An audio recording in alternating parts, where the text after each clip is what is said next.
So, how does something like a high-tech, sustainable industrial park actually get built? Well, it doesn't just spring from a single blueprint. It's more like a puzzle, right? And today, we're going to put the pieces together by looking at three very different documents that, when you see them all at once, tell the whole story.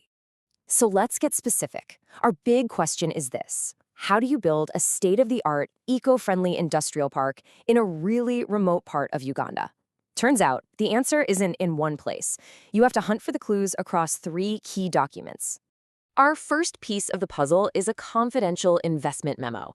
This is pure Silicon Valley speak. It's a bold, super ambitious tech startup pitching a massive idea, trying to get the cash to make it happen. Now, the second piece, it couldn't be more different. We're talking about a dense, probably over 100-page policy document from the Global Green Growth Institute. This is the language of national strategy, the big picture, outlining Uganda's grand vision for a sustainable future. And our final piece is a legal agreement, a memorandum of understanding. And this is where the rubber meets the road. It's the language of partnership, spelling out exactly who does what, right down to who's paying for the shipping. All right, let's dive into that first piece of the puzzle, the tech pitch. The company's name is DeReticular, and their vision is, well, it's massive, building critical infrastructure in some of the most remote and challenging places on the planet. So the heart of their entire plan is this technology they call Rios. Just think of it like a super rugged, all-in-one command center that comes in a box. It's designed to bring reliable solar power, satellite internet, and serious computing power to places that are completely off the grid. Okay, so a brilliant idea is one thing. But building these things and shipping them all over the world, that costs some serious cash. So the big question is, how does a startup actually get the money to pull off something this ambitious? Well, they use this special type of investment called a convertible note. Now, don't let the name scare you. Think of it like a loan that can magically turn into ownership later on. You can see here, investors are lending the company $1 million right now. And because they're taking that early risk, they get a pretty sweet reward down the line, the chance to buy into the company at a 20% discount. And this number, that $10 million valuation cap, that's the real key here. It's basically a safety net for those early investors. It guarantees that when their loan finally turns into shares, the price is based on the company being worth no more than $10 million, even if, by then, it's actually worth way, way more. It's the ultimate prize for betting on the idea from the very beginning. Okay, so the startup has its funding plan locked in, but you can't just drop this kind of tech anywhere you want. This is where we bring in our second puzzle piece. We're zooming out now from a single company's pitch to an entire nation's strategy. This whole project has to fit perfectly into Uganda's big picture vision for its future. And that national plan? It's all about creating these things called eco-industrial parks, or EIPs. Now, this isn't your granddad's industrial park with smokestacks. The goal here is a completely different philosophy. It's about creating a system that works together, something that's good for business, good for the local community, and actually good for the planet. And check this out. This map from the National Strategy document shows this isn't just some one-off idea. This is a full-on nationwide plan. It's a core part of Uganda's economic vision with these eco-parks planned all across the country. So that startup's project, it's got to fit right into this larger picture. But here's the thing. How do you make sure these parks are actually eco? The Ugandan guidelines, which they worked on with the Global Green Growth Institute, suggests a pretty radical idea.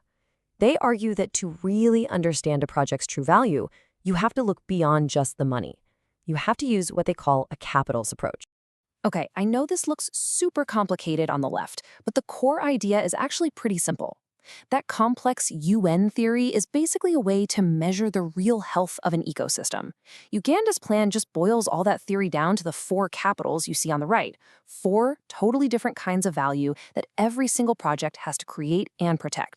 All right, so we've got the slick tech pitch and we've got the big national policy. So how do they actually come together? This is where our third document, the legal agreement, becomes so important. This is where all those high-level ideas finally hit the ground.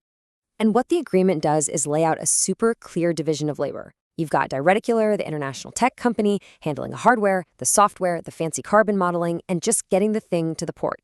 Then you have their local partner, Agra Energy Uganda, and they handle everything on the ground, navigating customs, site security, hiring staff, and, this is crucial, engaging with the community. It's a true partnership, you know? Global tech meets local know-how. And then, buried inside the legal jargon, is this one sentence that is just incredibly powerful. This is so important. It says that the data generated by this project isn't just another corporate asset to be bought and sold. It's a sovereign asset, a national resource. The local partner owns the business data, while the tech company gets to use the system data to improve the technology. It's a total win-win. And now, all these separate pieces, the pitch, the policy, the partnership, they have a name and a place. The project is called the Heartbeat of Umoja, and Umoja means unity in Swahili, and it's planned for the Kaabong district in northeastern Uganda. Suddenly, it's not just theory anymore. It's a real, tangible project.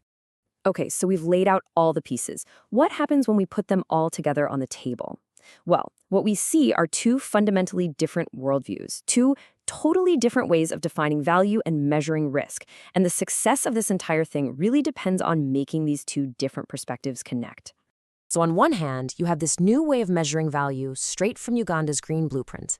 It says a project's real worth is measured in its impact on things like natural capital, water, soil, social capital, the trust it builds in the community, human capital, the skills people learn, and then finally, produce capital, the actual physical stuff it creates.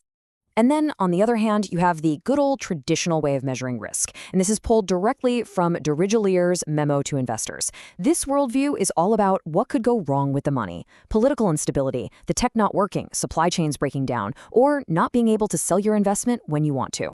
And when you put these two lists side by side, it really reveals the whole story. The future of projects like this isn't just about having better technology. It's about a whole new kind of accounting. It's about realizing that building up these new capitals, the natural, the social, the human, isn't just a nice little extra. It is the single best way to reduce all those traditional risks that investors have always been so worried about. And that leaves us with one last really crucial question. The investor memo is worried about political risk, but what if building social capital, that is, real trust within the community, is the best possible defense against it? They're worried about execution risk, but what if investing in human capital, training local people, creates the very partners you need to make sure things get done right? Maybe the biggest risks aren't the ones you can find on a balance sheet. Maybe, just maybe, they're the forms of value we've never even bothered to measure.